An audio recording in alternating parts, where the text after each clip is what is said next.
একটা মিক্সিং জারের মধ্যে 1 কাপ সুজি নিয়ে গুঁড়ো করে একটা পাত্রে ঢেলে নিচ্ছি।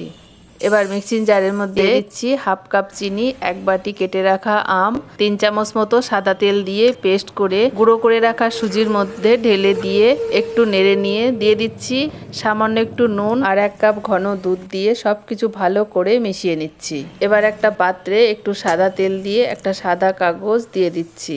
এবার আমের মিশ্রণের মধ্যে দিয়ে দিচ্ছি একটা ইনো আর একটু কাজু কিশমিশ একটু ময়দা দিয়ে মেখে দিয়ে দিচ্ছি। সবকিছু ভালো করে মিশিয়ে নিচ্ছি।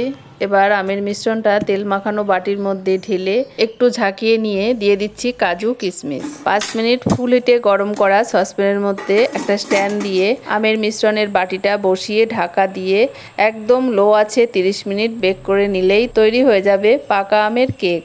এবার কেকটি ঠান্ডা করে পছন্দ মতো শেপে কেটে পরিবেশন করুন। দেখুন কতটা সুন্দর হয়েছে আর কতটা লোভনীয় হয়েছে। রেসিপিটি কেমন লাগলো অবশ্যই কমেন্টে জানাবেন।